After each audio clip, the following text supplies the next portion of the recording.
clarification on that subject. Rhonda McDonald. As a member of the membership committee, I'm very pleased that Ms. Rubin just expressed what she has said. The lines of communication are open. All the access is right here. We have that available to us without asking for a representative of the JPA to be a member. And it doesn't seem appropriate this time when I review all your original documents. It gives legitimacy to an entity that has become the largest landowner outside of the conglomeration of residents through some very contentious means. Those things are still being debated. At this time, giving that legitimacy to this body through having a specific member, whether it's an organizational member or an independent member, the thing that we forget is their agenda is to bring seaport activity to Mayport. And you all, the Mayport Waterfront Partnership, has managed to make this a working waterfront. And this is the thing that we're supposed to be preserving while we're doing the revitalization. And so it doesn't seem appropriate to me that a member of the JPA would be on the board, and that's how I voted. Thank you for your clarifications, Rhonda. And you are quite correct in the fact that Mayport Village is not suitable for, nor has it ever been considered worthy as a seaport activity. And it is specifically that the Working Waterfront Partnership Program was developed in '97 to preserve working waterfronts and to prevent seaport activities or condominium development or any of the other things that have been gobbling up waterfronts in Florida during the 1990s, that this legislative body was created. And I think that Ms. Rubin would certainly concur that she understands that that is an essential part of this mission.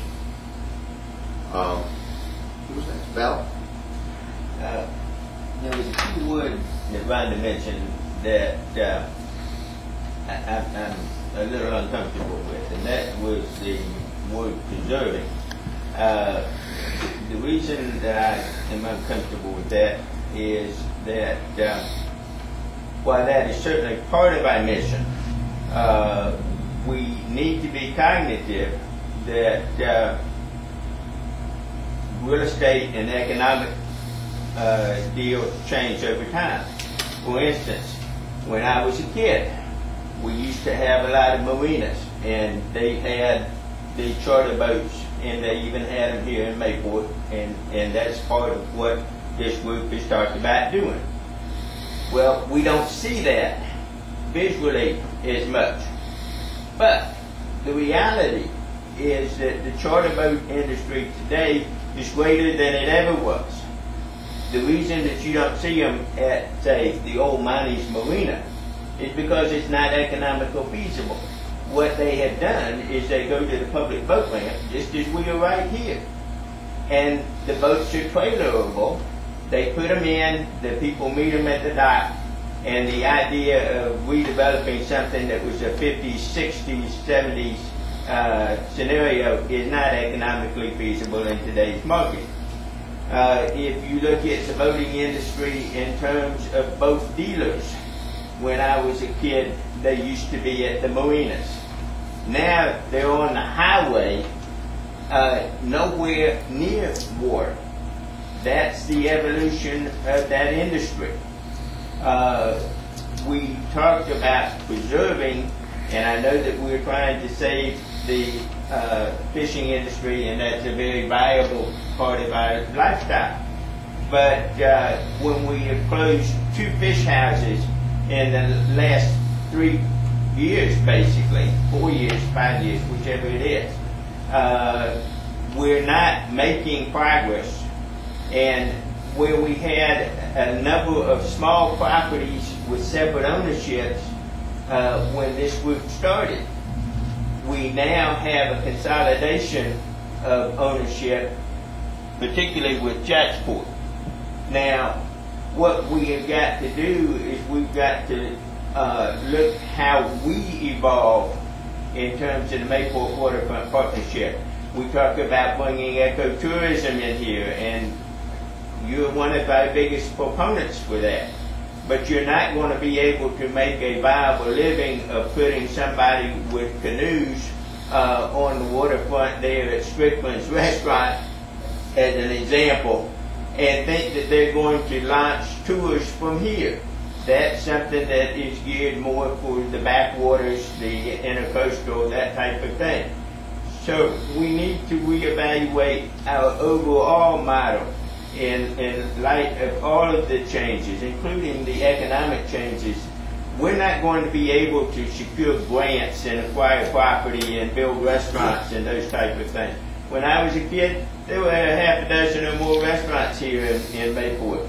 Nowadays, you have to pass a half a dozen or a dozen seafood restaurants to even get to Mayport, and we only have 2 restaurants in Mayport now. So we've got to look at the reality of where we are today versus where this organization started. And while we talk about preservation, that's very fine and good, and I certainly hope we continue the shrimping industry here. But we also have to look at moving forward on the waterfront and developing it for the future in an economically viable way. I certainly concur, Val, and thank you for putting that very succinctly. Chair recognizes Mickey Ball. Because my seat here on this board is representative of the Civic Association, my vote today is based on a vote that was taken at the Civic Association meeting about this matter. And that's the way I have to vote. I can't vote the way I personally want to vote. I'm here representing the Civic Association, so that's the way my vote has to go. I think in the case of this, that we may want to defer this discussion because of a legal matter. I'm not sure how the legalities are in this, but I do know that there is a state statute that defines what a working waterfront is. If we accept Jacksport as an entity into something that specifically excludes the activities of one of its members, I don't know how that is going to affect our status. If we're going to take this vote based on it being a member of Jacksport, a permanent member, just like I am a permanent member because of the Civic Association, or if I wasn't here, whoever would be sitting in my seat. I really think we should look into the legalities of it.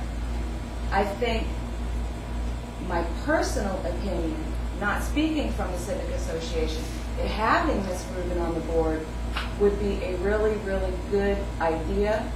It would be a good tool. It would keep the line of communication open, and for all of the reasons that Val has stated. But I think that we really, really need to think about the legalities of this thing and how it would affect the status, because seaports are excluded from the working waterfront. Ben?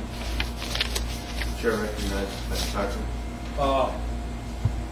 Even when Ms. Rubin was speaking, she brought up the point that she would have to go back to her directors or her boss and address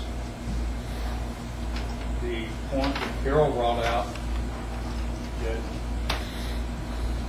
before, when they was offered a position, that they refused it or didn't accept it because it was part of the litigation, and she had to go back and clarify that. So at this point, I think it's kind of used, because she can't even say whether she can accept it or not. So I make a motion that this be tabled. At this point, we can't even do anything because we don't know that the Port Authority could even accept anything.